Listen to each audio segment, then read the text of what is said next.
planned pound weight loss and how she did it. Well, today I have two guests that each lost 75 pounds. And if you combine it with my weight loss of 60 pounds, the three of us have lost over 200 pounds. And we're going to tell you exactly how we did it, answer any questions you might have about weight loss, especially if you're stuck or need a summer reboot, and even give you an opportunity to work with all of us that only comes up once or twice a year. Both of my guests have been on the show before, individually telling their stories, but they are here again talking about their 75-pound weight loss and how they sustained it. Please welcome Susanna and Donna. Hello, ladies. How are you? Good to see you. Yeah, great. Thanks, glad to be here. Yeah. What is it? It's so interesting to me how both of you and other people too, it's like not the minute you lose weight, because you guys have had a history of losing weight, but what is it about weight loss that makes you want to help people? Because you both are in the coaching program with me at Food Revolution, and you both want to, and you are coaching people and really helping people. So what is it about that? Because I feel the same way, like when you're given a gift, you just want to share it with everyone. That's absolutely for me. That is absolutely my motivation here is I feel so great and so amazing that I want other people to feel this way too. It's amazing. Yeah. That's such a great way to sum it up. For me, it was figuring out my why and figuring out that there was so much shame attached to my weight journey up and down, being up and down, and just wanting to be able to give that gift back to other people to reclaim their life back. Absolutely. What I love about both of your stories, and I guess mine too, because I didn't lose weight until I was 52 after a lifetime of obesity, is you guys aren't, 30-year-old influencers. You don't have to say your ages, but I think all of you are over 50, if I'm not mistaken, or close to it. Yeah, no, I'm comfortable saying that I'm 57 now. So Yeah. Well, you're a first-time grandma. I am. Just in June, I became a grandma. It's awesome. Are you comfortable saying your age, Donna? Yeah, I'll be 55 in a couple of weeks. So yeah. Nice. Well, isn't it great? So it just shows it's never too late. Absolutely. Well, what I think might be best, because not everybody watches every episode of Chef AJ, which shame on you, is maybe you guys can maybe do a little bit of a Reader's Digest version of your story. I can link to your whole story below in the show notes, but we could go in alphabetical order. Susanna, maybe you could just tell us your story. Sure. I'll just share my screen because I am a visual person. So if I tell my story with my pictures, that seems to be the best way for me to do this. Nice. How's that? Perfect. Thank you. All right. That's me as a little kid. I was a happy little kid, healthy. I did eat a standard American diet, didn't catch up with me for many years. So I had a healthy childhood. This is me as a young adult. I think I was about 18 here. This is at my wedding. I was in my early 20s. And yeah, just like that, boom. My husband got testicular cancer 1 year after we were married. And so my daughter, who's in that picture there, was born 1 year and 15 days after his cancer diagnosis, which was a real miracle in itself, given the type of cancer. I gained 15 pounds practically overnight when we were first diagnosed. And as you can see, a lot of weight packed on during that pregnancy.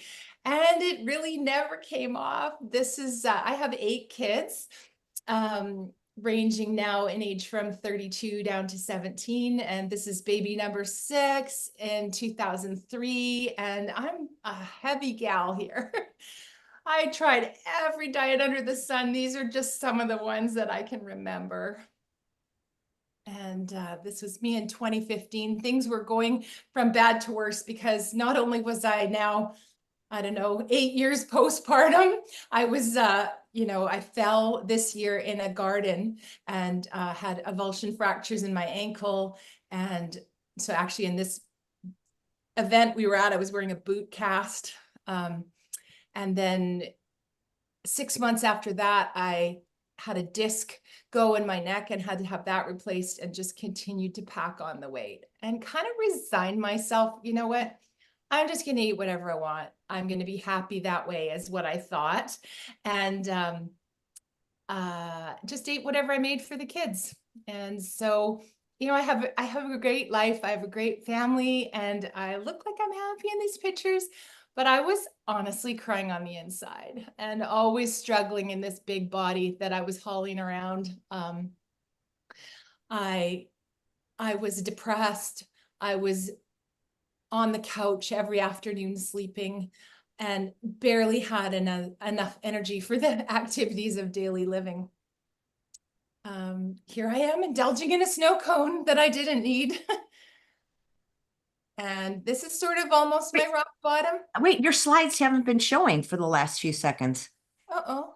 Yeah, I mean, they stopped after a certain point. They're showing on my screen. Yeah, were you seeing them, Donna? Because I stopped seeing Yes, them. I'm seeing them. Yep. I've got my snow cone here. You seeing that, Donna? Yes. Yep. That's And then that is so weird that I do not see your slides. Audience, do you see the slides? Okay, maybe that's weird. Okay. Go ahead. Sorry to Okay. interrupt. No worries. And so, yeah, this is almost my rock bottom. I remember saying in this photo to my husband, don't take my picture, because I just knew I looked terrible and I felt terrible. We were on a little vacation with the kids and yeah, I just didn't want to do anything, didn't want to be in pictures. And so a couple of months after this shot was taken, my husband, actually at the very start of COVID, had some regular blood work drawn and was told it was time for him to go on statins and blood pressure medication. And so we didn't want that for the rest of his life. He's only 2 years older than me, so he's 59 now.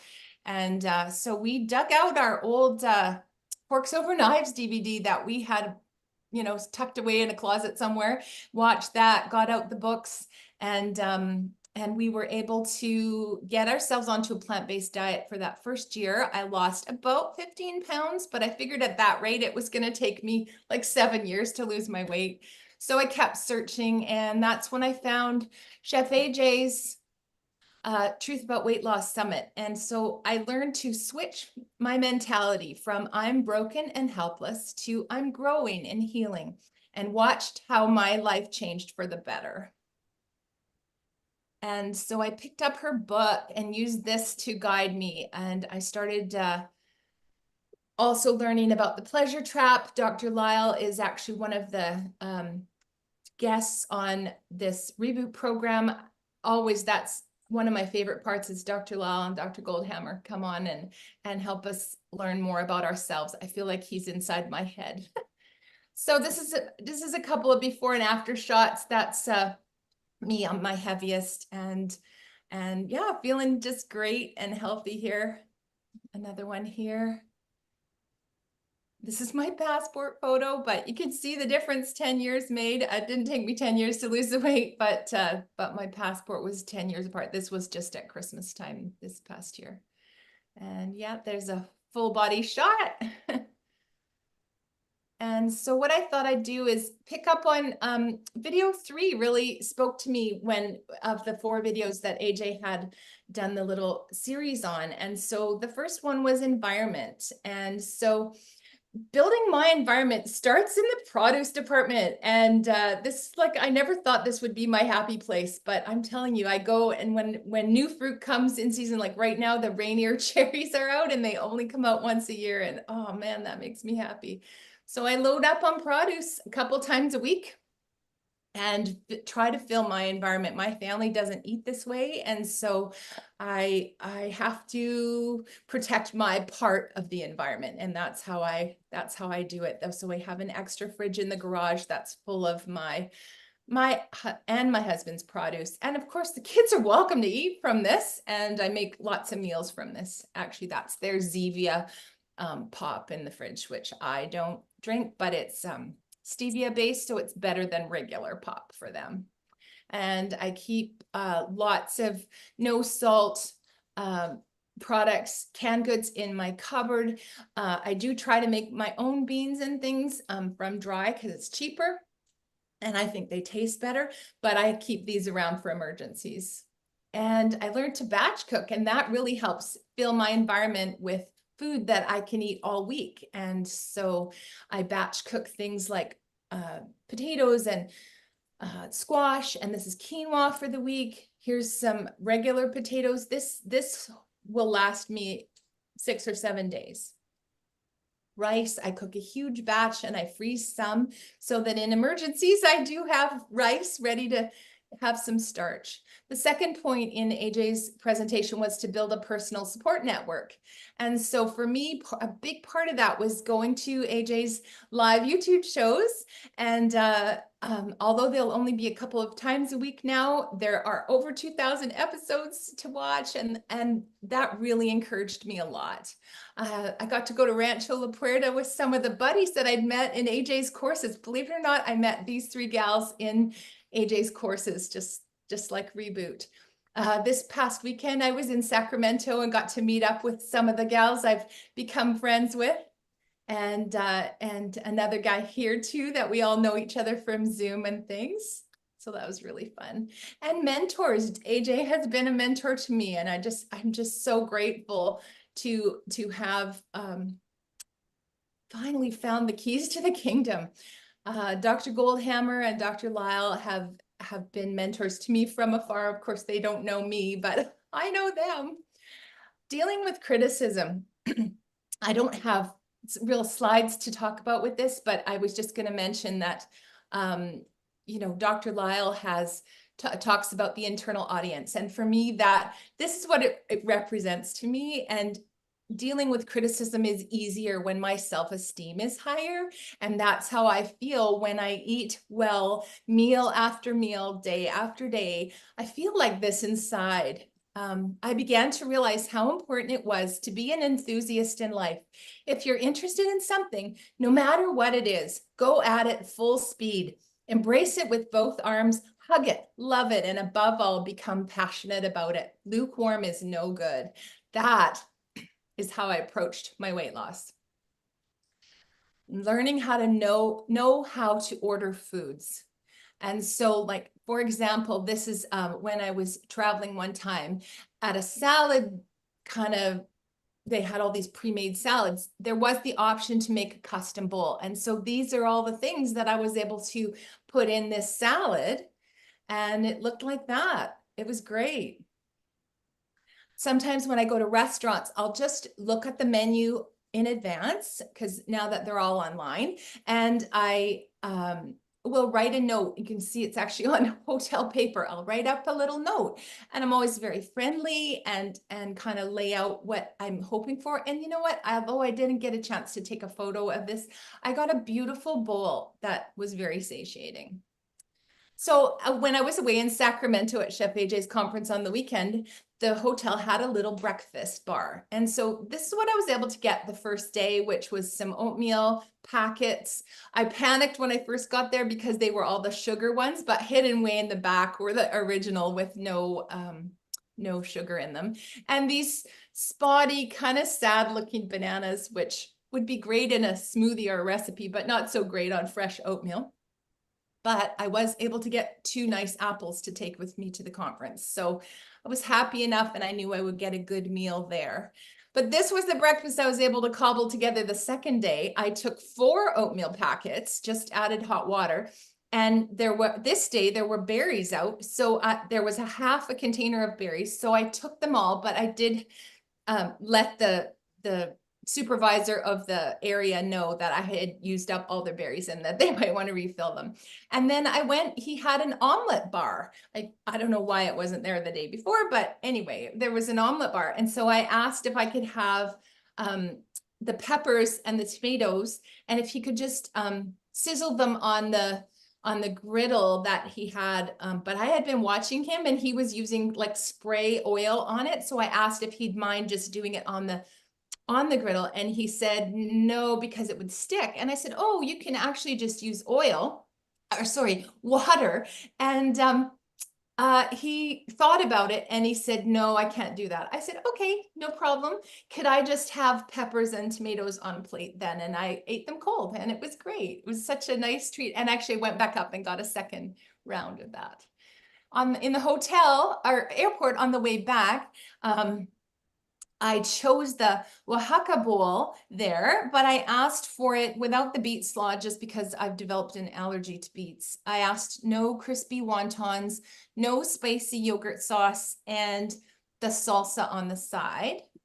and got this gorgeous salad to eat in the waiting area before my flight. And I mixed it all up. It looked like that. And the salsa was great too. And so the fifth principle was to bring your food with you. And this is why, because these are the types of foods that are available in so many places. There's like a few little carrot sticks and fruit on the right, but other than that, there's nothing. So I saw this bumper sticker on a car called a Pimp Mobile. We have this funny little acronym, PIMP, potato in my purse. I take potatoes everywhere with me. On this trip, I had a little kitchenette. And so yesterday, before I traveled, I put the used Well Your World potato corn chowder and just cooked it in a pot and had this yummy bowl of soup for lunch that day. And I also had brought from home some rice millet noodles. I don't eat a lot of noodles and flour products, but for travel, this was acceptable to me. Brought those with me to the airport and ate those after my salad because I needed more starch. Strengthen your mind was principle number 6. And so one of the principles in there is to get some exercise or movement. And so right at the beginning of the pandemic, I got a new bike, and it's actually an e-bike. You can see the battery in there. And this is a couple of months ago. I had crossed 9,000 kilometers ridden since then. And actually last night I crossed 9,800 kilometers, which I looked up is about 6,200 miles. I go get produce, I go to the library, I ride that thing all over. I've already been out today and it's only 20 after 9 this morning. Get into the forest. And I started gardening this year. I had some help to get, I have some back troubles, so I had some help to get some things planted. So my job is to keep them alive. So I do the deadheading and watering. And so it's just bringing me a lot of joy this year. And I had a son get married in May, and so we wanted to have lots of flowers. So the results you want to see tomorrow will be based on the efforts that you put in today.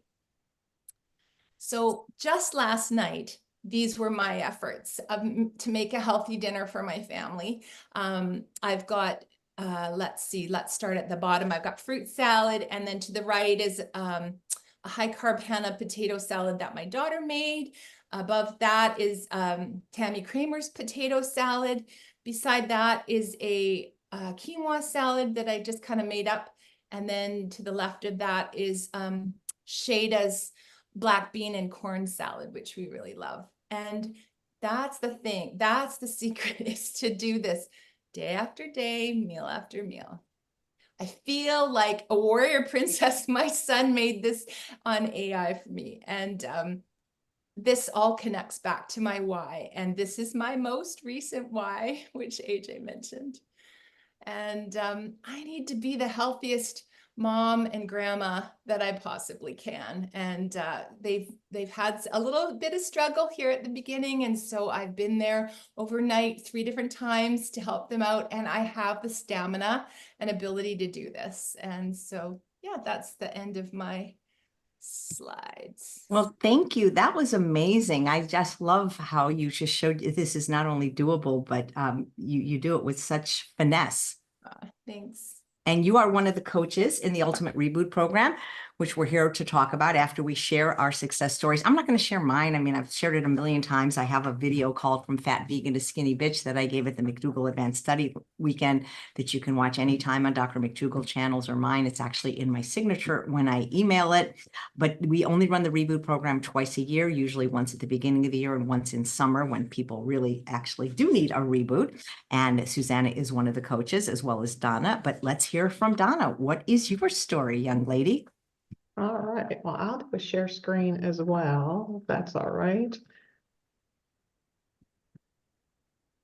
And Susanna, I love your woman warrior. That is just, every time I see that, I think to myself, gosh, but that really is a great example of your determination. So, and that's been super fun to watch over the years. So I'll get started. This is Oliver. He's one of the loves of my life, as well as my husband. We live in upstate New York, and he is quite the character. So I love to share him. It just puts a smile on my face as we get started. And similar to many of us, I've tried a lot of things, and as a teenager, as a young person, I was within a healthy weight range, and as I reflect back, I do recognize that I just wasn't able to eat the same foods as everyone else. I worked really hard. I was at a healthy BMI while I was in high school and through college. College, I gained the freshman 15, and I was very active, and that probably helped to keep my weight down. And then once I started working, my weight started creeping up, and it would creep up and down, and what initially would start out as wanting to lose 20 pounds would then, escalated to 30, 40, and 50, and then began my yo-yoing cycle. Until I found Chef AJ in 2021. And at that time, I was I was at a low point. It was in right at the end of the holiday season. We start thinking about the new year. What commitments are we going to make for the upcoming year? And of course, one of mine had consistently been wanting to lose weight. And at the time, I was just reflecting on what had worked.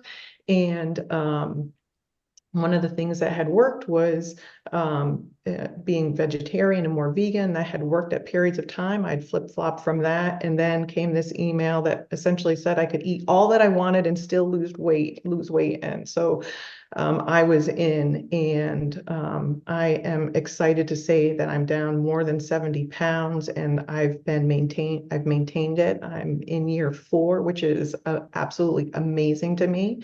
Right now, I am vegan. I essentially eat whole food, plant-based, and following Chef AJ's principles with essentially veggies for breakfast, sequencing, and just continually doing the programs over and over has really helped me through the process, as well as develop that community that Chef AJ talked about in her video 3. My whys, I mentioned it earlier. I struggled finding my why. For some people, it's really easy for them to find their why. For me, it wasn't as easy, and my initial why is early death. My mom actually passed away when she was 54. And my grandfather passed away when he was in his 60s of a heart attack. So there definitely genes aren't necessarily in my, I need to work on flip-flopping them and having the most positive impact. But I was able to really kind of dig in and figure out that my shame was really around, or my why was really around my shame about my weight loss going up and down. And for tips for folks that are looking to really dig into their why, that it took me a few years to really dig in and figure it out, is when you initially come up with your why, just keep asking yourself, why is that my why? And when you come up with that answer, again, ask yourself, why is that your why? And it's kind of like that toddler that says, why? And if you keep digging in and keep working at it, I promise you, you will come to your why that will help move you along. I do, one of the things that I did find in this program and in this process is really just finding grace for myself. And so I thought this was a really terrific quote that I wanted to share. I have a lot of mantras. I have taken all the Chef AJ programs since I started. And part of it is just simply about community.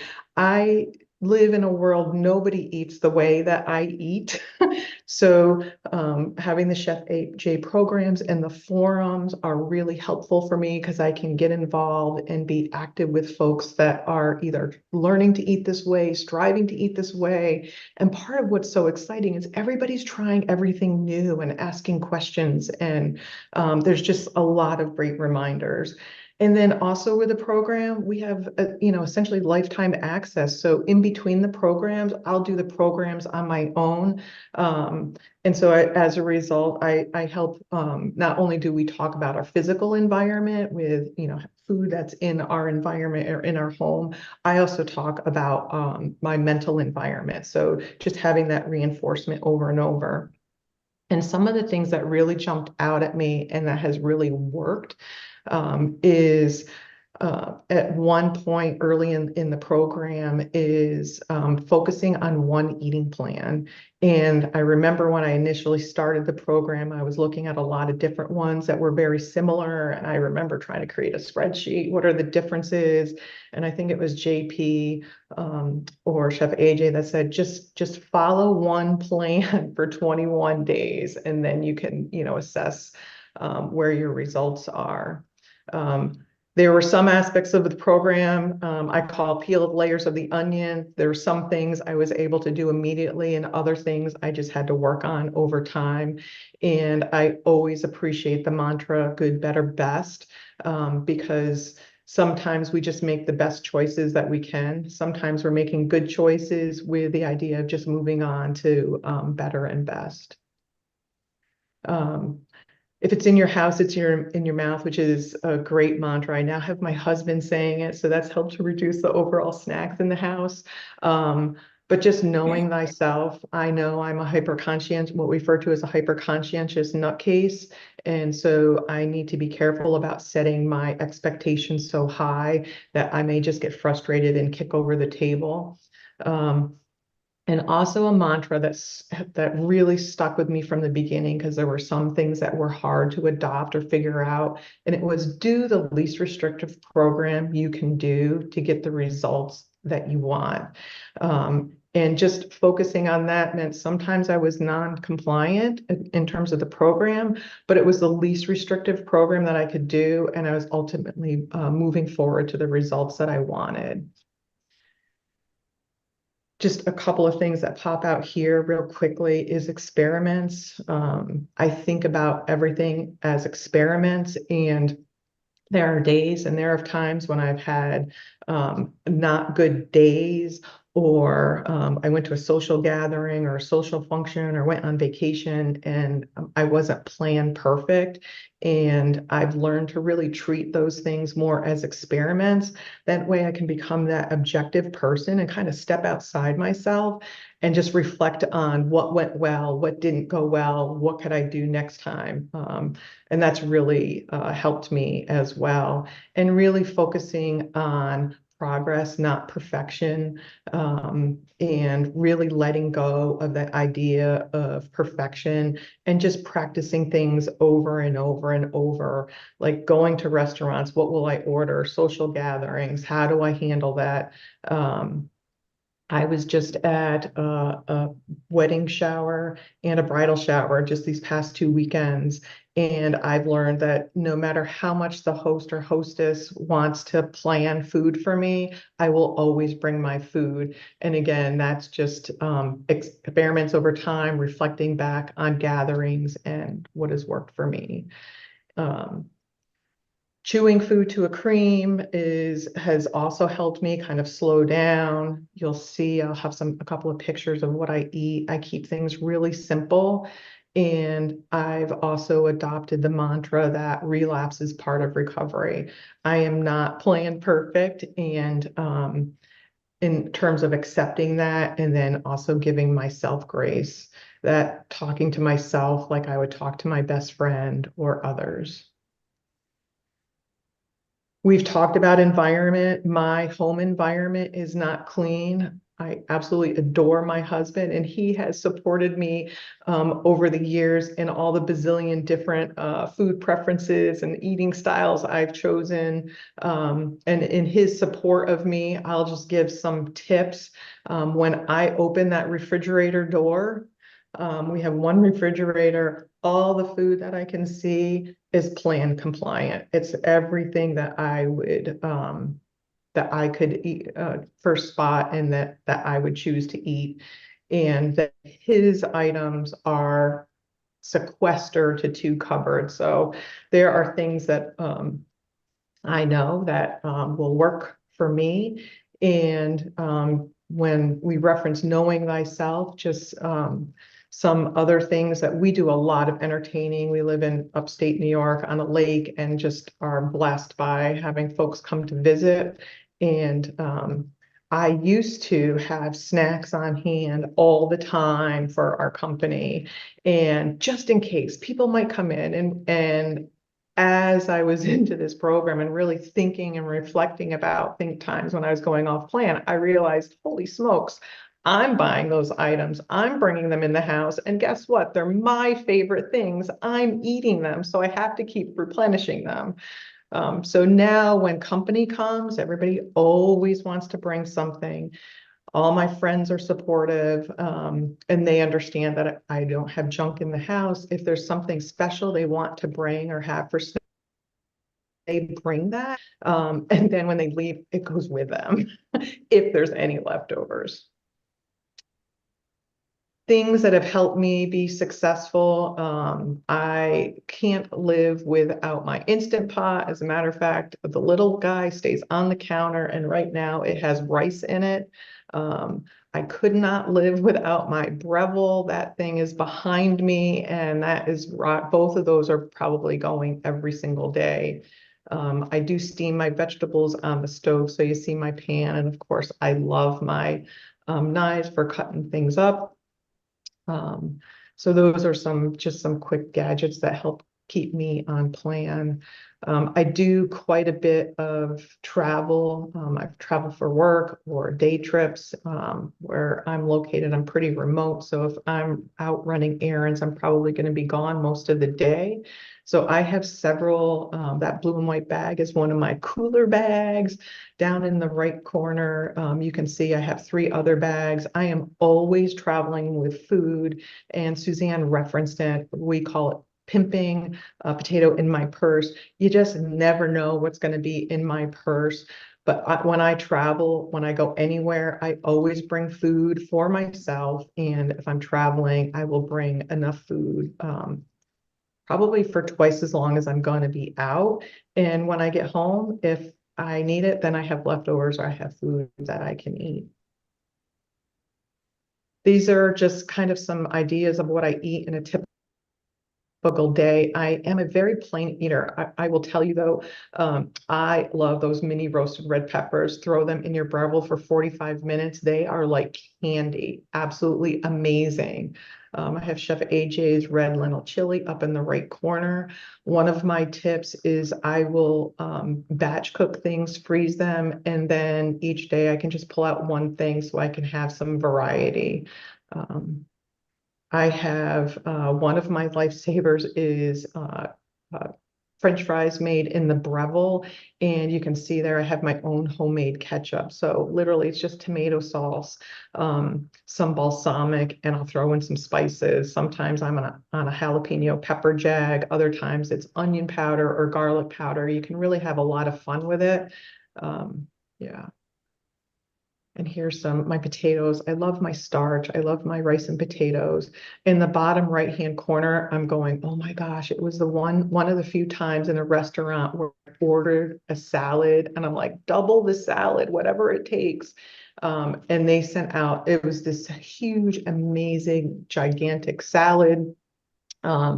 And that, while that rarely happens, I remember that restaurant, and I made sure to give a big tip and great feedback to the chef. Restaurants, I do eat in restaurants periodically. They can be a challenge, as Chef AJ mentioned. We want to be really clear about what we can have or can't, or choosing not to have. And one tip that I have for myself is when I'm with a group of people, even though they know how I eat, I always order last. That way nobody else in the party feels guilty or reflecting on what I'm eating. And then by the time the waiter or waitress gets to me, I start by saying, I am the problem person. And they usually chuckle. That brings things down, and it's usually not as problematic. One of the things that I love, you can see the stone ground mustard is mustard with balsamic is a great topper. I love my Brussels sprouts, and I can put that on just about any vegetable or a salad. But you can see I'm pretty plain, pretty consistent. Some of the benefits, when I did this, a couple of years ago. I was working on this list, and one of the things I'm amazingly proud of is that I'm not on acid reflux medication. And despite my trying to get my weight down, and the doctor's always saying, just get your weight down, just get your weight down. It's the weight pressing on your stomach. Once you get your weight down, you'll get off acid reflux medication. And even when I did get my weight down, it wouldn't happen. And amazingly enough, after eating this way about 90 days, I started playing around with getting off my acid reflux medication. I was able to get off of it. And the last one I have listed is wearing my engagement and wedding rings. Like how amazing was that for almost 25 years, 20 years, I wasn't able to wear them because I had so much weight on me. And one epiphany that came to me when I did this was that what I didn't list was the weight loss. So there were so many other things that were benefits. And when I got to this point, I didn't even list weight loss. Looking at some pictures of me, 2005, you can see I'm getting a little heavier, and there's like 10 years that I don't have pictures. So I don't have a lot of pictures. And also I was really good at being the person behind the camera. Like I took so many pictures of everyone, was great. And I was really good at avoiding being in the picture. In my 2006 and 2008 pictures, I'm wearing my Thanksgiving jacket. And so I was trendy. Before the shacket was in, I had a shacket, and you can see that I was growing in size. And I have it with me today. It's one of the things that I've kept. And it's amazing how, what a difference I couldn't wear it now. Some more pictures of me. So on the left, 2011, in the middle is February of last year. And then on the right here is this year. Oh, and looks like my pictures aren't coming up. So one of the things, since I've lost all my weight, oh, here they're coming up. I had a lifetime goal. I had shared this at one point with folks that I had a lifetime goal of running a full marathon. And in my 20s, I was going to do it by the time I was 30. But when I was 30, I was going to do it by the time I was 40, and on and on. And then I hit 50 and I said, this is ridiculous. I need to take it off the plate. Well, lo and behold, you lose a bunch of weight, and then for some reason started noodling around. All right, maybe I can't do a full marathon. I'm going to try half marathons. And the last one I did was this past spring. That was partly my training for my full marathon, which I had hoped to do my first one in May, and I wasn't able to because of an injury. I'm now back to doing some training, and I'm hopeful that I'll be able to get enough training in to do one by September. So it is still a goal for me. Where do I go from here? I think last year I had shared the photo on the left, and one of my goals was to climb that wall and ring that bell. And the photo on the right is I got it done. So I am really excited to say that I rang that bell. Also I love quotes, and certainly we all have a journey to tell. I love hearing success stories and where people are at, because I always learn something. I'm reminded of something. And it certainly is a journey. And I love this quote. It kind of sang to me a little bit that we don't have to be great to start. But you have to start in order to be great. And I firmly believe we all have in us the ability to be great. Yeah. And this is a great quote about repetition, because certainly we've all, for myself, I've been on a journey, and I've tried some things over and over, and sometimes it just takes that last time to make it work and find what works. So I'll just end on this. Your present circumstances don't determine where you can go. They only determine where you can start. So good luck. I love that. That's a wonderful quote. Well, congratulations to both of you.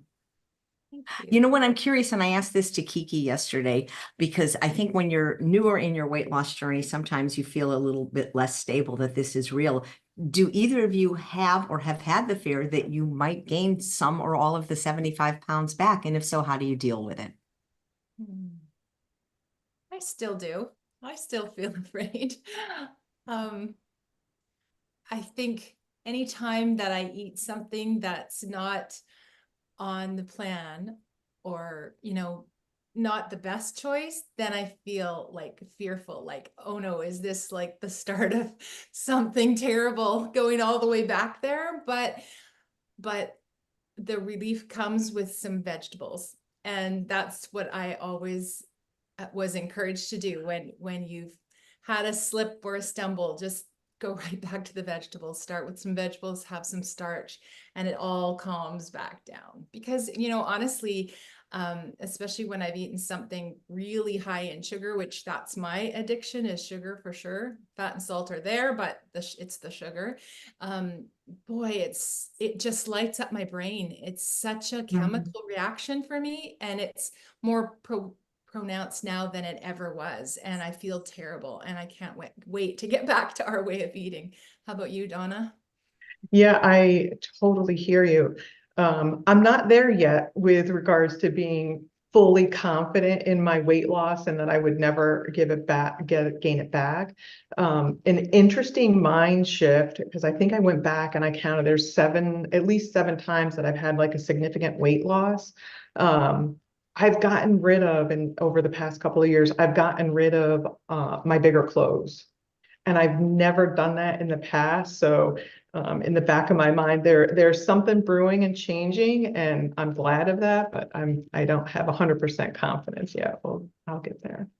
Well, I think the farther you go out, I mean, are you like less afraid now than you were the first week, the first month, the first year? You know what I mean? Oh, absolutely. Yeah. And here's the thing, even if you had what I like to call a snack accident, you both know what to do to get back on track.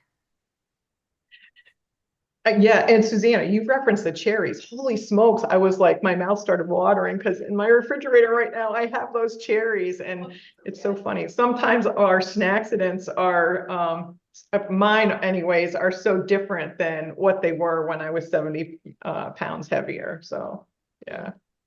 Yeah, it's okay for me to overeat on cherries at this time of year. They'll go out of season, right? Right. That's funny. That's funny. Let me go to the chat and let me see if there's any questions, guys, whether you're watching on Instagram, Facebook, or YouTube. If you can start out with 4 question marks, and then you can, we can ask the questions. And so one of the questions is, okay, so we can all answer this from Anne. Can you talk about how long it took you to be SOS free by 2011? Well, so for me, and I'm not even saying everybody has to be SOS free. I think O free is very important for weight loss, because if you understand the principles of calorie density, oil's 4,000 calories per pound. And I don't see how that facilitates weight loss in people. And so we're not anti the whole food fats, nuts, seeds, and avocados, but we'll talk about how those can sometimes slow down people's weight loss if they are not in reasonable amounts. But I had actually gone SOS free on August 2008, after hearing a lecture from Dr. Esselstyn at the Veg Source conference, and it just made sense. But I still carried an extra 60 pounds because I didn't understand calorie density, and I was eating things that are healthy, but not weight loss favorable, like, Ezekiel bread, like nut butter, those kind of things. So it wasn't until I really reduced the fat in my diet that I was able to lose weight actually very easily. So so I don't think it took long to go SOS free. I think the S of salt is the hardest part for most people. Not so much for me, because my parents didn't use salt. My dad had already had a heart attack when I was born. So for me, the sugar was actually the hardest, than the oil and the salt. But most people I talk to, it's the salt that is the hardest. And so that's why I like how Dr. McDougall teaches, is that if you're going to use salt, you do it as the finish and sprinkling it on the surface of the food. You're not cooking with it. So I'll let you ladies talk about SOS free, if you're SOS free, if you're S, if you're O, if you're SS, if you're SO, and how hard or easy it was for you, and how that might have played a role in your weight loss. Go ahead, Donna.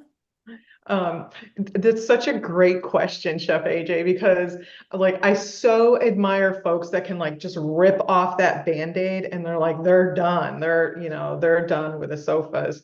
For me, and it's so fun working with people because I find that there's so many individual differences.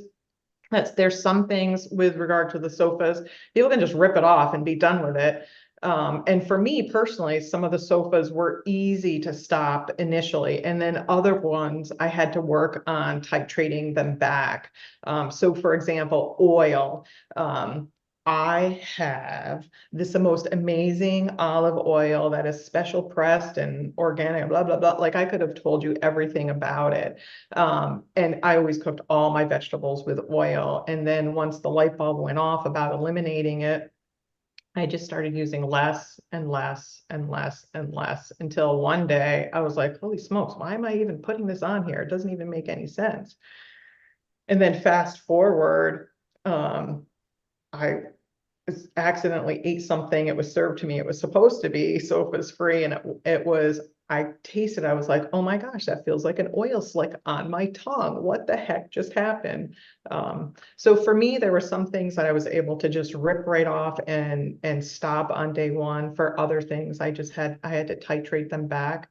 And like I said, I'm not plan perfect. There are times when things slip in, or I should say, allow them in.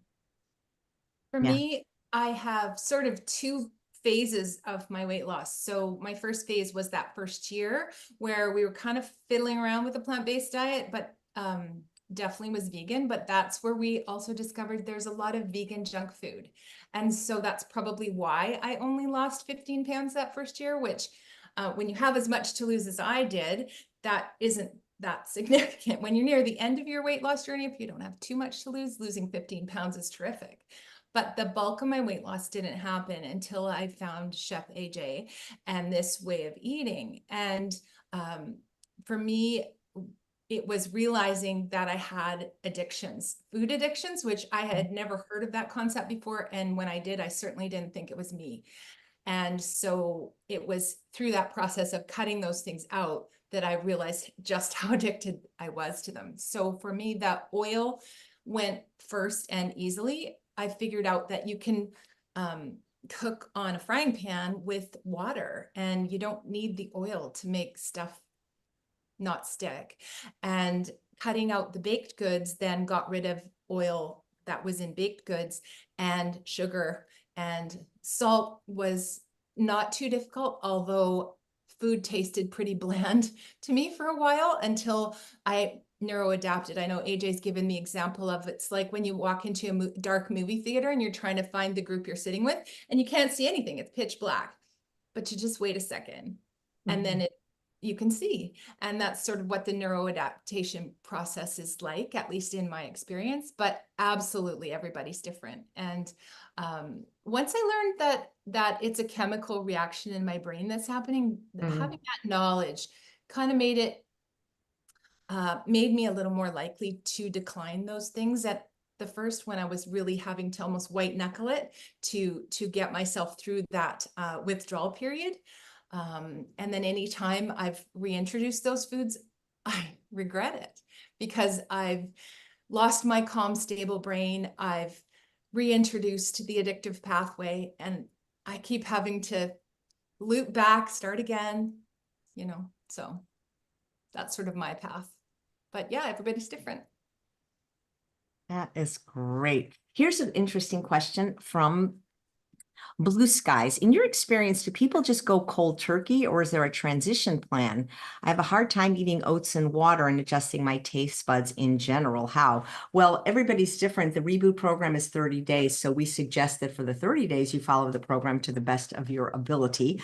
But I'll let the ladies take that. Nobody says you have to eat oats and water. You can use a little bit like they do at True North. They use unsweetened pineapple juice or unsweetened apple juice to cook their oats, or sometimes people like using plant milk, and you can add things to it like berries or bananas. But I'll let you ladies think about how you would answer that question in terms of transitioning or just going it cold tofurkey. Well, if you don't like oats, or if they don't taste good to you, how about rice or another grain, amaranth, something like that can, you know, explore new grains that you haven't tried before. You know, that's one thing that popped into my head. Yeah, and I'm the same. I don't eat anything I don't like. I'm willing to try things, and I will try things a few times, and I will cook them a few different ways. For me, oats actually, I was afraid could be a trigger to a food that I might overeat on, especially if I tried to bake something with it. So oats were actually something that I avoided. Um, and I again would go back to the recommendation of just identifying things and then just peel them back like layers of the onion. For some folks, they can rip the Band-Aid off and eliminate everything. For other folks, it's just put them in buckets and then just see what's achievable and experiment. Try an experiment for a week. Try to eliminate something for a week. And I did that over and over with different things, because sometimes I could only make it 2 days. And then the next time I'd make it 3 days. And then my goal for the next week, 4 days. So it's just an experiment. Reboot is such a great experiment, isn't it? Because it's 30 days. You've got all this support in the forum and the weekly lives. It's a great chance to just kind of, you know, put the screw down the bolts a little bit on yourself and give it a try. And for me, that's why, as like Donna, I've done all of AJ's courses since I started, because Yeah, I was going to read that actually. Yeah, and Lynn posted that actually. I've done just about one of every of Chef AJ's programs since 2021. I love eating this way. It's the only way. I love the community, keep myself motivated. I highly recommend the reboot. Thank you, Lynn. Yay, Lynn! I love Lynn. Sorry if I interrupt you for no, that. no, I was done. Okay. Well, cool. So, somebody's asking about, well, what about nuts and avocado? And I talked to this about Kiki yesterday, and it really just comes down to calorie density. They're not unhealthy foods. And one of the things you'll learn in the reboot, and by the way, I'll just talk a little bit about the program. It starts on July 16th, which is a Tuesday. It goes for 30 days. Each day you have a module, which is never longer than 20 minutes, I believe. It's a very nice polished edited video that my husband did. What we did is we used to run the ultimate weight loss programs. We would do that every year. We have done them 5 times. We haven't done one since 2019, and it's the best of these presentations. And you'll see presentations by 4 of us: myself, John Pierre, who is a celebrity fitness guru, Dr. Alan Goldhammer, the co-founder of True North Health, and Dr. Doug Lyle, the psychologist of True North and McDougall program. They both wrote a pivotal book called The Pleasure Trap, which is a foundation for this course. And so you'll hear from each of us every day. And of course, there'll be meal plans and recipes and things like that. But what most people seem to enjoy best about the program, which is why people take it over and over, and it's not like you can take it over and over because it's only offered twice a year, sometimes once a year, is that we do these monster Q&A sessions on Saturday mornings from 9 a.m. to noon Pacific time. And sometimes they've been known to go almost 5 hours, and because we don't leave any question unanswered. And so the moderators for that, or the instructors for that, are myself, John Pierre, Dr. Alan Goldhammer, and Dr. Doug Lyle. So people really do seem to enjoy that. And of course, there's a private forum. We don't do anything on Facebook. And so you have access to the coaches who have been in your shoes and walked the walk before. So as far as nuts and seeds and avocado, they are very healthy foods. They're whole food fats, and I'd much rather see people eat whole food fats with vitamins, minerals, phytochemicals, antioxidants, and micronutrients, and fiber and water over, processed oils, which are 4,000 calories per pound, but they are calorically dense. So nuts are about 3,200 calories per pound. Seeds are about 2,800 calories per pound. Avocado, about 750 calories per pound. And so people can certainly play with the amount of fat in their diet, but we recommend, for the 30 days, since you're paying for this program, is to do your best to do the program as designed. I promise you that you will not become fatty acid deficient in 30 days, especially if you have fat on your body, if you decide to leave the nuts and the seeds and the avocado alone. These are things you may be able to introduce. So it really depends. But I have found that, that a lot of the people that really promote nuts and seeds heavily are slender white male doctors who've never struggled with their weight. And, I wish I could find that video right now at the tip of my fingers with Dr. Rosanna Alviera, who is genetically a twin, and her sister was 50 pounds heavier. And she talks about how just people that have been overweight, and especially for a long time, can't always eat the same amount of fat as people that have never struggled. There's a genetic difference in how much fat a person can eat and be lean or not lean. So that's my recommendations. I don't know if Donna and Susanna, if you strictly avoid nuts and seeds. I strictly do avoid nuts. I can eat things like chia seeds. I don't care for flax seeds at all. They kind of creep me out. And I've been able to, incorporate a little bit of avocado, but I feel with avocado, the calorie density is so much lower. 750 versus 3,200. It's like 25% this amount of fat. And as I mentioned to Dr. Lyle, and he liked this analogy, I feel like avocado is kind of like a wet starch, whereas nuts are a dry starch, and just so much easier to overeat. And for myself and many people, it's sugar food. So I think this is where, there's going to be unique differences on people, and I'll see how much fat, if any, the ladies incorporated in their weight loss and incorporate now. I think, AJ, you meant wet fat and dry fat, right? Yes. Did I say starch? I'm sorry. You did say starch. That's Okay. okay. We're always No, all thank thinking you. about starch, right? Thank you. Thank you. Well, we definitely want to eat our starches wet too, though. That's a great point, Yes, Susanna. yes. So meaning, like, for example, the person that talked about oats, if you eat oats as muesli, meaning you take your dry oats and put them in a bowl with a splash of almond milk, it's healthy, but they're 1,800 calories per pound. But when you cook the oats in water, what happens is you greatly reduce the calorie density anytime something is cooked in water. That's why vegetables and fruits and soups are so beneficial, because they're mostly water, and water has no calories, but it adds volume and bulk to the food. So it increases your satiety. But when you cook the oats in water or any liquid, they now are only 375 calories per pound. And so we want to eat our starches, like Dr. Lyle says, wet, meaning cooked starches. We don't want to be eating potato chips or even necessarily French fries. Not that there's anything wrong with air frying your French fries, but you're going to have greater satiety when you eat your things like your grains, like your oats cooked in water. Not that you would ever eat rice dried or beans dried, but the water is amazing how it just greatly exponentially decreases the calorie density and greatly increases the satiety. So we want to eat, and wet doesn't mean like it has to be swimming in water wet. It just means a cooking method that is not like dehydrating, frying, freeze drying, for example, and in some cases air frying. I could argue though that if you're a person that hates air frying vegetables might be a great way to get started eating them. So again, people are different, but yeah, the water is a key component in satiety when it comes to calorie density. Doesn't Dr. Lyle say that every plate should have a pile of wet, steamy starch on it? Absolutely, absolutely. And that's the other thing is we want the starch, this is the other thing. This is not a fruit and vegetable plan. This is a starch-based program, and you get to eat it what we call ad libitum, Yeah. You had asked about nuts and seeds and avocado.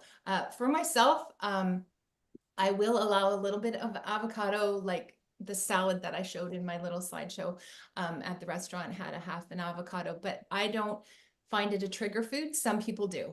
And so you really have to know yourself again, like what Donna said, know thyself. Nuts for me are a highway to the danger zone. So I really have to watch it. I really have to watch it. So for example, the little dessert at the conference on the weekend, I think had some nuts in the crust. I'm okay with that once in a while, but on the regular, I do not have nuts. How about you, Donna?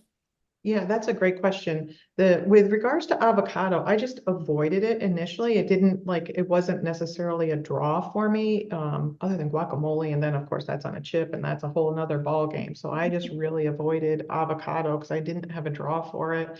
And I didn't have nuts in the house until this year. I wanted to make some more calorie dense foods, some more tastier foods to see if I could attract some folks to this way of eating. So I brought in raw cashews, and one would think raw cashews are not appealing, but I will tell you, I ate most of those raw cashews. So I learned that I'm not bringing those in the house unless I'm not bringing those in the house. They're a gateway for me as well. Well, because we have a saying, if it's in your house, it's in your house, right? And it made it there. Yeah, absolutely. So we have a question from Susan. And by the way, I don't normally do 2 shows back to back, but I have another show today at 11 because it's a regular show with Dr. Alan Goldhammer, who's one of the coach, well, not really a coach, he's the doctor in the program who does these extended Q&As. And he could actually answer that question as well, but we're going to answer it for you too, Susan, which is, to what extent can you overeat fruit or starch? Is it possible? So I'm sure anything's possible, but I'm not sure what you mean by overeat. Do you mean overeat on volume? Do you mean overeat on calories? So I think what happens is, a lot of times, is that people are not used to eating larger volumes of food from fruits and vegetables, which are very, very calorically dilute, having anywhere from 6,700 calories per pound to 200 or 300 calories per pound. And we need a certain amount of food every day to feel full and satisfied. According to Dr. Rolls, who's done the most research on calorie density at her lab at Penn State University, where she studies eating behavior, most humans eat about 3 to 5 pounds of food. And that could be made up of any kind of food. And so by changing the calorie density of the food, you actually can eat more and weigh less. So you could ostensibly, if you're normally eating 5 pounds of food at a higher caloric density, because you're including things like sugar at 1,800 calories per pound, oil at 4,000 calories per pound, bread at 1,500 calories per pound, those kind of things, you could actually be eating less volume of food, but taking in many more calories. And so what a lot of times what happens is, people need to eat more food because the food is lower in calorie density. And so they might feel like they are overeating because it's now a larger volume of food. But when it comes to calories, they actually are eating less calories than they need, especially if they're trying to lose weight. But the important thing, and you'll learn this in the program, Dr. Lyle talks about this, is you don't want to eat under the hunger drive.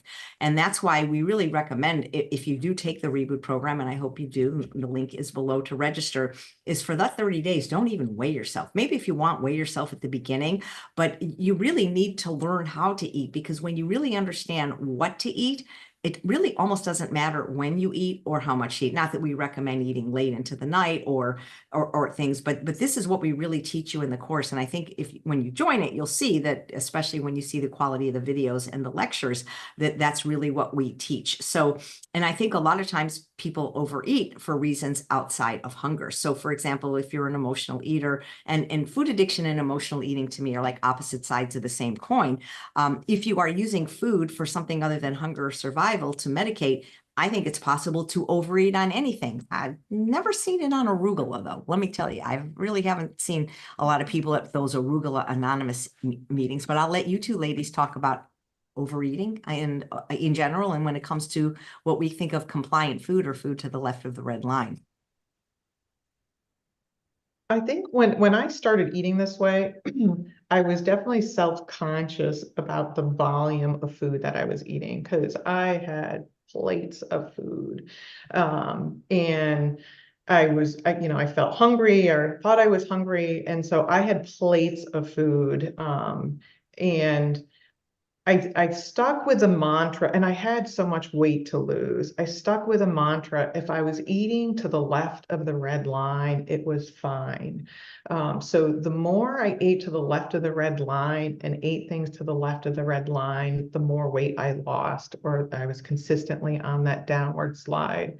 I find when things to the right of the red line are sneaking in, then it's harder to gauge when you're hungry and when you're not hungry, and how much you're eating. So to the extent that I can stay to the left of the red line, and when I'm really attuned in to how much I'm eating, I never believe this, like you might eat more one day and then less the next. I do find that if I'm really in tune to what I'm eating and paying attention, that does happen. I may eat a little more one day, but the next day I'll eat less. It took me a long time to get that far, and for me to be able to have that self-awareness. I don't know. What about you, Suzanne?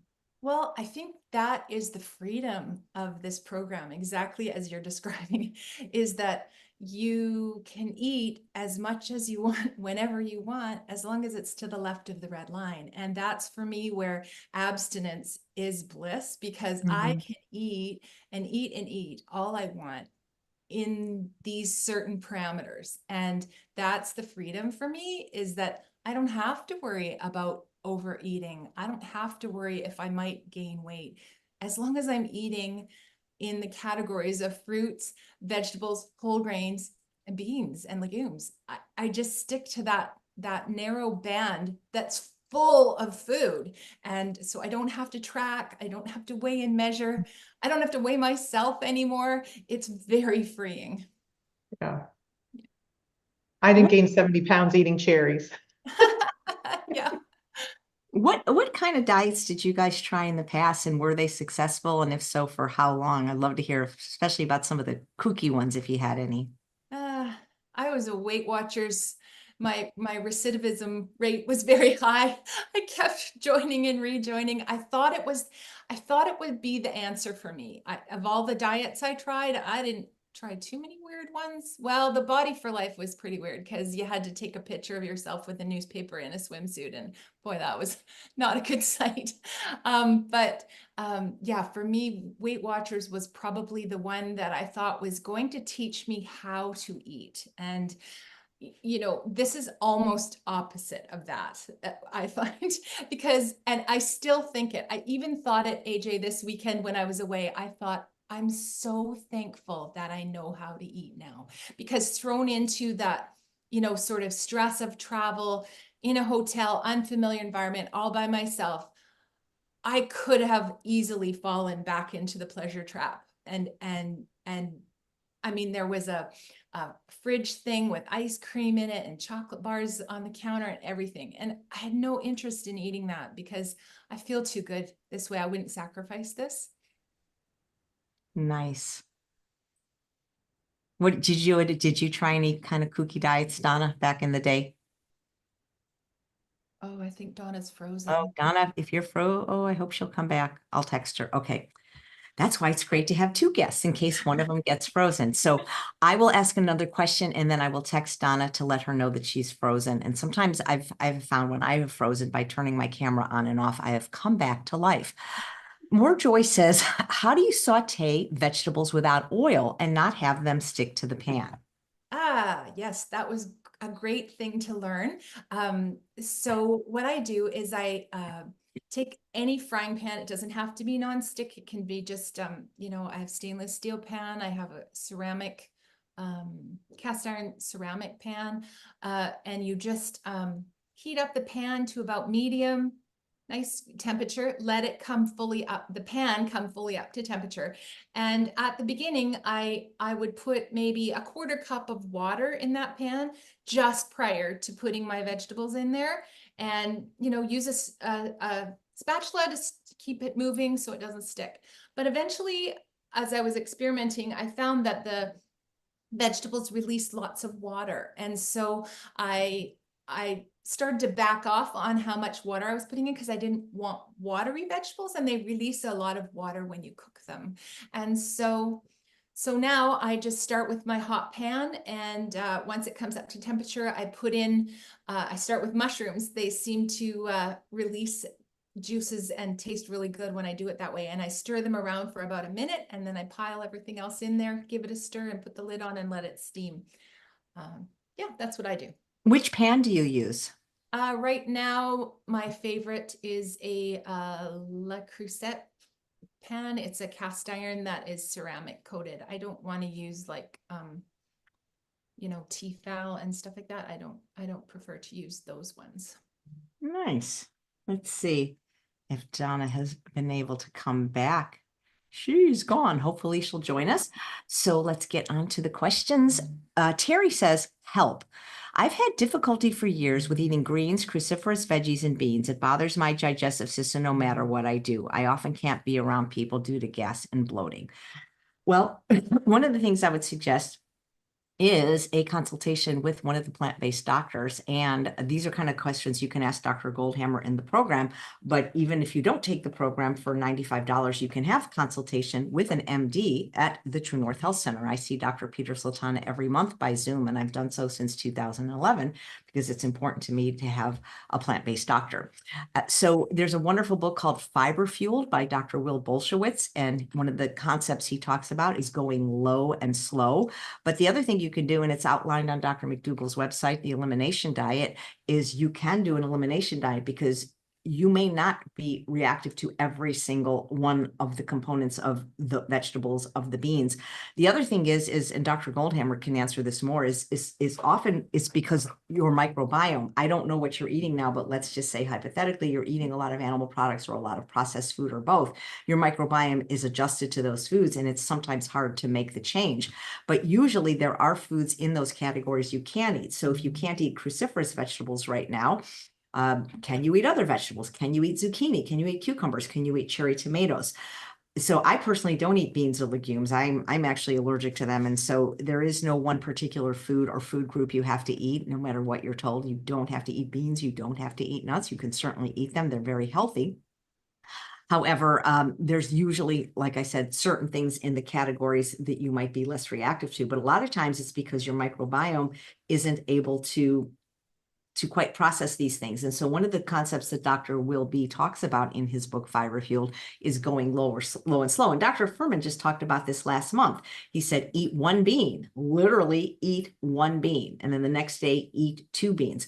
And so give your microbiome a chance to adjust. But if your gut is that sensitive to all these things, I really recommend seeing a plant-based doctor. There are many, many plant-based gastroenterologists. I don't believe Dr. Will B sees patients, but there is Dr. Vanessa Mendez, there's Dr. Serena Pastricha, there's Dr. Angie Sadeki. There are 2 plant-based dietitians called Married with Health that work with people individually and have programs. I hope I'm not forgetting any other GI plant-based doctor, but there is help for you with that. So it looks like Donna's back, but without a camera yet. And we'll if she comes back, we'll catch her up on some of the questions. And thanks for the great questions and for putting 4 question marks first. And if you have any questions just about the program, this session is going to go less than 2 hours because I have 11 o'clock show with Dr. Goldhammer. Esther says, his doctor said sprouted flour is too processed and goes into the bloodstream too fast. Is it okay in pancakes once a week? So, everybody's going to be different with what is okay. You can make pancakes. Like I don't make them often just because I'm lazy and it requires cooking. If I'm going to do something like that, I'd probably do more like a waffle, which is basically the same recipe, which is basically I use oats and I use, oopsie, who's Beth? Why is there a Beth here? I use oats, I use banana and a little bit of applesauce. And so I'm not really grinding my oats into a flour, so they're a lot more toothsome. So, it depends. But in general, we do want to eat our grains whole, not ground. That's why I always talk about avoiding the SOFAs, sugar, oil, flour, alcohol, salt. That if you want to get healthy and lose weight, get off the SOFAs, literally getting off and maybe doing some exercise, and figuratively. So I want to ask you ladies where you stand on like bread and baked goods, because they are not unhealthy necessarily, but again, the dried carbohydrates are like 1,800 calories a pound as opposed to the whole grain, which is 500 calories per pound. Yeah, I can't do bread. I'm too addicted to it. I made my own bread for 25 years. I ground my own flour. So I am just now at the point where I can make bread for my family again. For a long time, I had to buy bread because the smell of it cooking even was too much for me. And plus, what am I putting on top of it? Am I eating plain bread? Even then, being 15 to 1,800 calories a pound is just too calorically dense for me. I'm better off without it. And I think that's the concept of abstinence for me, is when something keeps banging on my brain, then I know that it's addictive and I'm just better off without it. And it's easier for me to be abstinent. It's sort of, I've heard it likened to like an alcoholic saying, well, you can just have one drink or just drink on the weekend. Like, I just can't have one piece of bread. I'm better off without it. It's easier for me to be abstinent. We just found out that Donna is having a storm. She's in upstate New York and she lost internet. I'm going to upstate New York tomorrow. I sure hope there is no storms there. But my feeling often is, Susanna, and I've said this before, is when in doubt, leave it out. Because oftentimes if you have to ask if you can have something like coffee or alcohol, it's like maybe it's not such a great thing for you. And again, guys, if you think of this, if you do the program, think of it as an experiment. It's not how you're going to necessarily eat the rest of your life. You want to, I always tell people, just go all in, do your best, bless the rest for 30 days and see how you feel. I'm sorry that I didn't get a chance to ask Donna this, but I'll ask you, like, you didn't just like lose 75 pounds and become a coach in the reboot program. You actually took the reboot program. And people are asking, well, do you have lifetime access? So basically, we like to guarantee 5 years because I don't know what my lifetime is. But, if you download it, you have everything, the modules, the recording, and people are saying, is this the same program? So the 30-day modules, yes, we don't change this. There's no reason to change good information. But what changes every time is the Q&As, which are extended and based on your questions. And so I'm going to ask you about the reboot program because you took it before I even knew you. Yes, I did take it 3 times before you knew me. Yeah, I also find a lot of value in the forum. It's very active and interactive, and that's a big part of the fun for me was in the forum.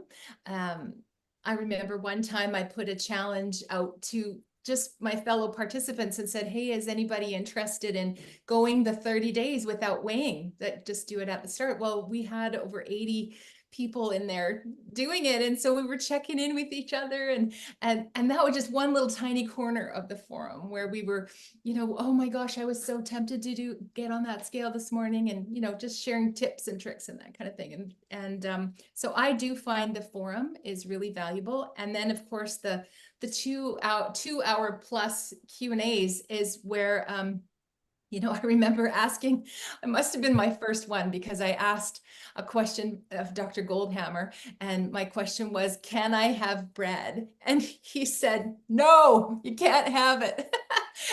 You know what I think he says a lot? He says, look into your heart and Yes. ask yourself if you really, really want it. And if your answer is yes, you can't have it. That's what he says. That's how he's very, very funny when he's in the program, or just in life in general. And he'll be here at 11 o'clock as well. So what were the key takeaways for you in when you took the program, if you even remember? And I know, because I saw you at the conference Sunday and you were taking extensive notes. Yeah, I still take notes. Well, each one was different, right? Because my first reboot, I was brand spanking new, wasn't sure if I needed a reboot because I didn't even know what I was really doing yet. But I got a lot of my basic education about how this way of eating and this lifestyle works. So that came in my first reboot. My second reboot was quite literally to get me rebooted and to get me going again. And I find it so motivating each morning to wake up to a new video. And even though I'd seen them before, you see them with fresh eyes each time that you come to reboot. And then my third time, I'd lost a good portion, maybe 3/4 of my weight. And so then it was really fun to see new folks coming on and share that there's a light at the end of the tunnel, and that this can be successful for you. And I don't know, it just kind of feels like a wagon, and we're all getting on and we're all traveling together. And yeah, I find it's an excellent program, and it's a real thrill to be on the other side, a real honor. Yeah. Well, how important was it to you when you took the program that there were so many coaches there that could answer your questions in between the monster Q&A sessions? Oh, I love that. I love having the coaches there who've literally been there, done that. And there's literally no dumb questions. Every question was answered. Every question was valid. And, a lot of participants jumped in too and shared their experience and how they'd worked around whatever type of problem or issue that I'd shared. So I love that. It's a very welcoming place and very kind. And in addition to Susanna and Donna, who will be joining us for the first time as a coach, oh boy, now she's frozen. What is happening today with Zoom? Can you guys see me? Oh my. I was not seeing. Oh, okay. You were frozen. Boy, I don't know what Zoom, what is happening with Zoom today? Anyway, we have Zena, who has lost over 100 pounds, and she's been working with us for years, and Pam, who is actually a nurse practitioner and a certified health coach now. She's actually graduated from, I believe, 2 programs. So that is pretty cool. Did you enjoy the Q&A sessions? I mean, some people say they're too long, but everything is recorded. So if somebody can't sit for 3 hours, actually, we don't even recommend they sit. JP gets them up every hour to do some stretches. But to me, like that's why I keep doing it, because it's fun and different every time. It's absolutely different every time. And it all depends on what questions get asked and where the doctors go with it. And of course, each time they've had more experience as well. They've seen more people. They bring us the latest research, which is awesome. I mean, even seeing Dr. Lyle and Dr. Goldhammer at the conference on the weekend and hearing new things that are happening in this plant-based world and the research that's being done on why this is the most ideal diet on the planet, which I love. I love knowing that I'm eating for optimum health. So Terry says, are soft drinks included? So well, we don't include the actual food. You have to, buy it or make it yourself. And there is a wonderful food delivery company that should be available by the time the program starts, which is approved by not only me, but Dr. Alan Goldhammer. It's completely SOS free. It's delicious. It's called Whole Harvest. And they have a technology where it stays very fresh and it can last for a long time in your refrigerator or your freezer. But if by soft drinks, you mean like soda that has sugar or artificial sweeteners, I don't recommend it in general for health or weight loss in particular. There's a couple of reasons. First of all, liquid calories. The first few modules are totally about calorie density based on the work of Dr. Barbara Rolls. She's written some wonderful books on the subject called volumetrics, but liquid calories are not great for satiety, meaning they don't fill you up. And if they're caloric, you're drinking your calories, whether it's from healthy juice or healthy smoothies, just in general, is not a good idea. And we want our beverage basically to be water. I also drink something called pot liquor, which is the broth from the steamed greens, but really we're the only species that drinks something other than water. Of course, breast milk, when you're little, but Dr. Goldhammer can talk about how just the cans that they come in, aluminum cans, are not going to be good for your health.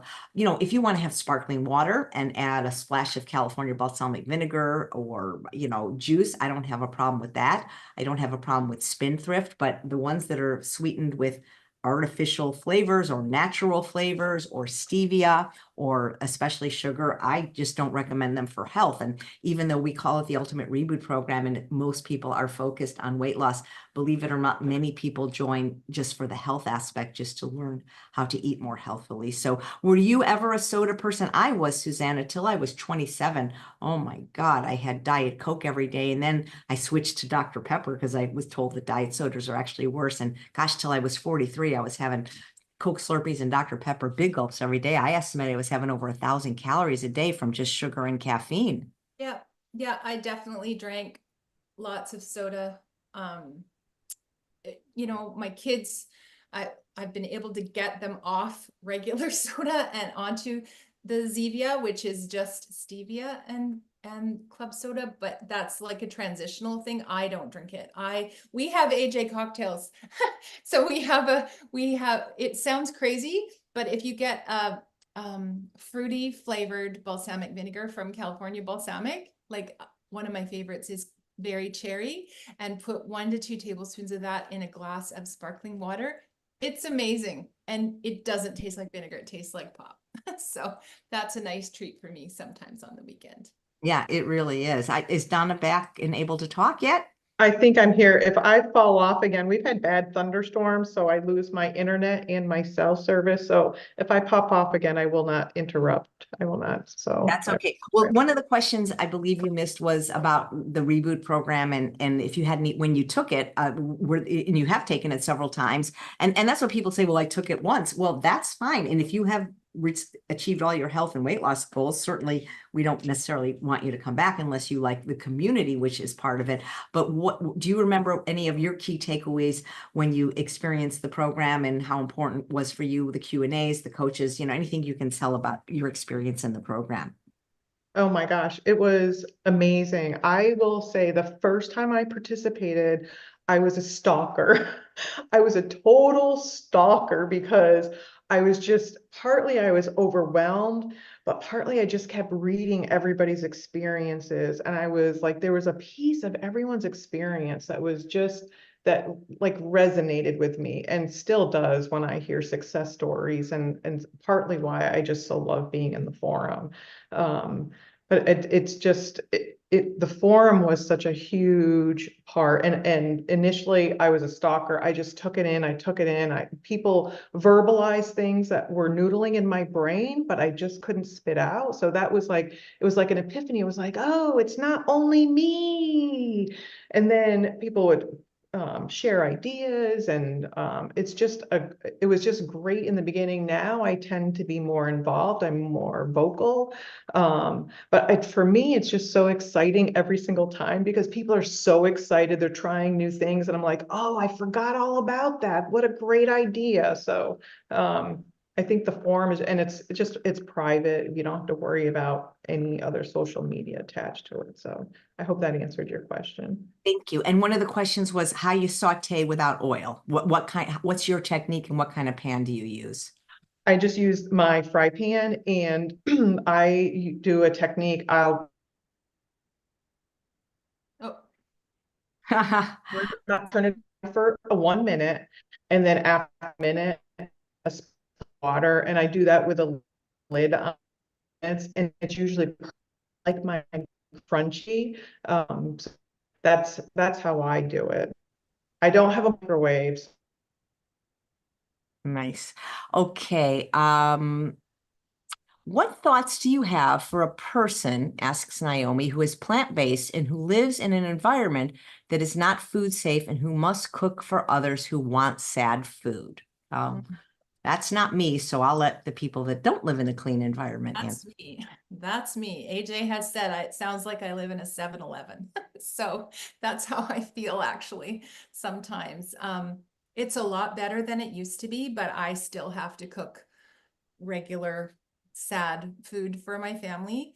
But what I do is inject it with fruit and vegetables and grains. And like you saw the dinner that they had last night. And what's amazing is, I've been at this since 2021 with AJ. And so it's taken me this long to get to the point where I actually have a list on my phone of meals that my family will eat that are compliant. And so, although I don't do that all the time, it's been a very slow process. And my youngest kids are 17 to 26 that live here.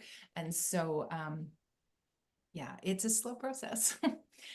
Some people, when their kids are younger, are able to kind of go cold tofurkey on it and kind of put their foot down. I know that Kiki mentioned that yesterday, that her kids were younger and she was able to, well, this is the way it is, and but I don't have that luxury, and so I hear you, because it's not easy. It's not easy, but it's possible.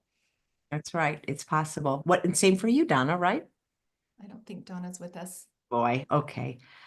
Well, I'll answer as Donna. No, but anyway, Esther wants a recipe for a pancake that is healthy. I would go to straightupfood.com. Kathy Fisher has a lovely lemon pancake recipe, and I believe I also have one on this YouTube channel. You do. I think it's called unicorn pancakes, AJ. I think Wow. it's in the title. I remember because I make them. And That's you very just do them in your blender, and I think it's oats, bananas, and one other ingredient, maybe plant milk. That is very cute. And yes, the replay of this video is immediate. That YouTube, it just stays there, and but it doesn't replay on Facebook or Twitter or Instagram. This is where it's housed. Okay, let's see if we have any more questions. Oh, thank you. Where's my little bell? Jacqueline, for the super chat donation. I appreciate this. Okay, so Maria has a question for Donna. Did you start eating more with running, and how do you feel your body after a marathon? I hope she can come back and answer that, but I will also put the link to her last interview where she talked about her marathons. But I will just ask Susanna a similar question about what role exercise played in her journey. Yeah, well, at first, as I mentioned in my little slideshow, I did get an e-bike. I was working with a plant-based dietitian here in Canada just for a couple of sessions when I was still flailing around trying to figure things out. And she asked me what was the exercise or movement that I did as a child that I enjoyed. And so I thought about it, and it was riding my bike. But I live in a really hilly town, and that was just not going to happen. And so she said, if you have the means and the interest, you could look into e-bikes. So I went to a place that would let you have a trial, and I fell in love with it because it just has pedal assist. So it really is just like someone's giving you a boost. I'm still pedaling and pedaling hard. And the way it's changed is that now I want to actually work out. For a long time, it was just for my mental health that I was moving, getting out there, getting out in nature. But now I love riding. I love working hard and feeling my quads, muscles in my legs, pushing those pedals and going up the big hills, and feel that real accomplishment when I get to the top. I also dabble in weights, and just for bone health, because I'm 57. I know that that's kind of something postmenopausal that I'm facing. So I do lift just light, just getting a small set of hand weights has really helped me. Thank you. People love to know what you eat in a day. Well, I start my day with vegetables. Yeah, talk about that because people think that's kooky and you thought it uh, was kooky. And I thought you uh, guys were crazy. What do you mean you're eating vegetables for breakfast? my husband's been doing it for like, and he's as lean as you can be. And he does that. He's been doing that since January of 2012. Yeah, yeah. And so the thought of it actually kind of turned my stomach and made me nauseous thinking about eating vegetables for breakfast. But one way around it was to think about the vegetable that I hated the least, and that for me was zucchini. So I just lightly steamed it. I like it al dente, so not mushy. Was quite picky about how I had it. And I also used to think to myself, okay, I'm just having an eggless omelet. So what else would I have on that? Okay, well, I might have some bits of onion and garlic and maybe some peppers and tomatoes. And so that's how I sort of built up to it. Now I have this massive bowl of vegetables every day. I douse it in a little bit of California balsamic. My favorite flavor is teriyaki. And right following that, I have around 2 cups cooked oatmeal. It's a lot of oatmeal. It's my starch, and some berries on top. And I sweeten it with mashed banana. And in the afternoon, I often will have a snack. It seems to be fruit most often these days. And then dinner, I love to have like a giant salad the size of my head. I'll often open a can of beans or get some out of the freezer if I've made them fresh, and chop up all kinds of veggies in there. I never thought I'd eat this way. In fact, for a long time, I was chasing recipes. In the early days, I made lots and lots of AJ soups and stews, which I still do several times a week, but I didn't used to like leftovers, and now I do. So I take my leftovers and freeze them up, and then I have like two person portions available in my freezer for that kind of thing. And then I stop eating, and I usually don't eat for 16 hours. So Dr. Goldhammer from True North recommends a 16-hour, 14, what does he say? 14 to 16-hour fast for all of us. But at least a 12-hour fast, which Yeah. which means, I mean, hopefully people aren't eating, in the middle of the night while they're sleeping. So Yeah. he feels that everybody can, and we can talk about this more at the 11 o'clock session today, but he feels Yeah. most people can easily manage 7 to 7 or 6 to 6, for example. Yeah. Yeah, not too bad. Okay, here's a question. I don't know if you drink pot liquor, Susanna, but Blue Skies is saying, do you eat pot liquor like hot tea? Any greens, or is there better tasting ones like kale, maybe? So my favorite, I like all pot liquor. I drink the water from anything I steam, whether it's Brussels sprouts or broccoli, because I mean, there's so many nutrients in it. But my favorite pot liquor, the one that I have every morning, and it makes just about 24 ounces, which is perfect because this is my water bottle, but I have another one for hot. My husband loves a vegetable for breakfast called Cruciferous Crunch.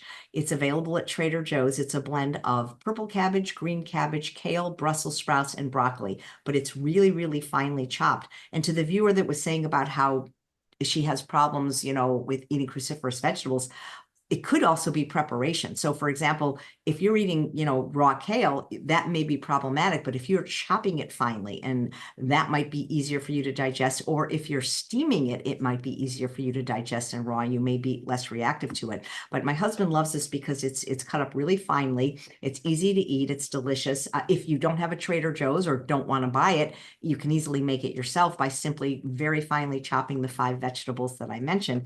And I cook it in the Instant Pot with 3 cups of water for him for 5 minutes. And it's nice and soft the way he likes it. And he'll sometimes eat it right away hot, or he doesn't care if it's cold or at room temperature. And it leaves the pot liquor for me. And he always jokes that I'm stealing his nutrients. But that's my favorite flavor of pot liquor. Even when I steam something like a kabocha squash in the Instant Pot, I'll drink it. I mean, it's good. To me, it tastes good. I didn't know it was called pot liquor. I thought it was broth. It's, think about it. That's basically what vegetable broth is. You're cooking vegetables in water. And then I was speaking at a veg fest in New Orleans. They go, "Oh, you're talking about pot liquor." And I'm like, yeah, it sounds like it's more fun that you're drinking pot liquor. And so I'm a person that's always cold. Yes, even now when it's 100, I'm still cold in the 60-degree mornings. So for me, it's a warm beverage. So a lot of people have to have caffeine to start their day, but a lot of times it's not, it is the caffeine if you're addicted to it, but a lot of times it's just that feeling, the comfort of having a warm vegetable. And so that's what I like about pot liquor. We don't actually do that. I do make my own vegetable broth out of my vegetable discard stuff. I keep that in a bag in the freezer until I have enough to make a vegetable broth. And then I just freeze it up in the super cubes, and then I can use it in recipes. But that actually, what you said about the beans and cruciferous, AJ, reminded me of, oh my gosh, I just lost my train of thought. I'm sorry. Go ahead. About pot liquor, we were talking about pot liquor. When it comes back, tell me. Marcia asking, is fasting good for a former binge eater? You can ask that to Dr. Goldhammer either on the next session or in the program, but in general, no. I would say not at all, but you can still be an unrestricted feeder at True North. And as far as SIBO on a vegan diet, again, I recommend the books that I recommended, Fiber Fueled. We're actually seeing a plant-based doctor, specifically one of the plant-based gastroenterologists, Dr. Will Bolshewitz. He doesn't see patients privately, but he has programs. Dr. Serena Pasricha, Dr. Angie Sadeki, Dr. Vanessa Mendez, and Married for Health, which are James and Dahlia Marin. So those are all people that can work with you personally on SIBO. And some of the doctors actually don't even believe SIBO is, not that it's not, well, I'm not a doctor, so I'm just telling you what I've heard when I've interviewed doctors about this, about that. It's not that it's not real, but that they make a little bit too much about it with the treatment of antibiotics. And I don't want to speak out of turn, but I would say definitely see a doctor, and preferably a plant-based doctor. It came back to me, AJ. Okay, great. About beans and cruciferous vegetables. Another thing that wasn't mentioned that I've read and heard is the importance of chewing your food, which is what Donna mentioned. And actually my husband definitely experiences this. So Dr. Clapper says, chew it to a cream. I've also heard chew it to a smoothie texture, chew it to applesauce texture, or just a liquid, because if we're swallowing whole food and it's coming out the other end as whole food, such as corn, then it's not digesting. You're not getting the maximum value of all of those nutrients. When you're swallowing them whole, they're just going down the tube and coming out the other end. So we want to maximize how those are processed in our bodies, and that can also reduce potential stomach upset. I like how Dr. Goldhammer goes, "What do you think? It just regenerated itself inside your body and put it back together?" That cracks me up. Kevin wants to know if we recommend any vitamins or minerals. We're not doctors, so we don't recommend anything, but the doctors in the program recommend B12 for everyone, even people that aren't vegan. So because our soils are very depleted. So B12 is the one supplement that most doctors, at least the ones that I've talked to, seem to recommend for most people. And that's pretty much all I take. But again, who was it that, oh, it was at the conference where they were saying, Dr. Roger Schweld, how multivitamins can be really dangerous, especially the copper and iron. And the idea with supplements is you kind of want to know what you're supplementing. So if you have a true deficiency, that's one thing, but that most people just take supplements without really knowing what they're taking or why. And so they feel that, it's better to work with a doctor and have them recommend the supplements that you need. Is fast. Okay, I already answered that one. Yeah, you spelled Dr. Lyle is spelled Lisle, and Goldhammer has only one M, Goldhamer. All right. So has anyone in your family, Susanna, since seeing your success, you know, started having an interest in doing this? Absolutely. Yeah. So my husband and I did this together right from the start. He's been great, riding along with this. So it's amazing because his cholesterol and blood pressure that I mentioned in my presentation are completely normal, as are mine. Mine weren't high to begin with, but yeah, like all my health markers are great. And my blood pressure is 102/64, which makes me very happy. My daughter has caught on to this as well. She still struggles a little with the pleasure trap, but she probably is 80 to 90% clean, and that's really great. She's lost some weight and she's feeling good.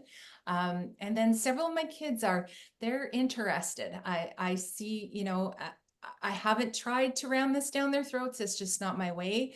And I wish I could just cut it all off and feed them what I want to feed them, but family harmony matters too. And for me, I know my guys, I've got one daughter and 7 sons, and I know that they would revolt. There'd be a war here. So I'm not interested in having that. And I'm trying to kill them with kindness here and win them over by my way of eating. We don't have parents in good health. All 4 of our parents are still with us, but they're not in good health. And so we have said to our kids that this is why we're doing this, so that we are in good health as we age, and that they aren't dealing with all the stuff that we are dealing with our parents, and the kind of sad things that we have to go through watching our parents get sick and old. And yeah, it's really hard. Thank you. Well, I probably want to end a little bit before 11, just because I do have a show at 11 with Dr. Goldhammer, and I want to have time to reset. And so if you have more questions about the program, you can ask him. He's been one of the 4 instructors the whole time that we have run this, which I think has been, for a few years. I feel like it's a great program. I believe there's a 1 week money back guarantee. We can't really give 30 days because that's kind of not fair when people take the whole program and then rebate. I actually just lost the chat now. So if there are more questions, I apologize that I can't see them. That does happen. Zoom is great, but every now and then things happen. So thank you so much, Susanna, for sharing your story. And I'll link to Susanna's other interviews if you want more in-depth about what she did and how she did it, and the same for Donna. But if you want to hang out with us for 30 days, starting on July 16th, please click the link below and enroll. I mean, congratulations on all your success, Susanna. Thank you. Thank you. And thanks, everybody. Thanks everybody for watching Chef AJ and Friends. Come back in 15 minutes if you have more questions about Reboot or fasting or anything for Dr. Alan Goldhammer. Take care.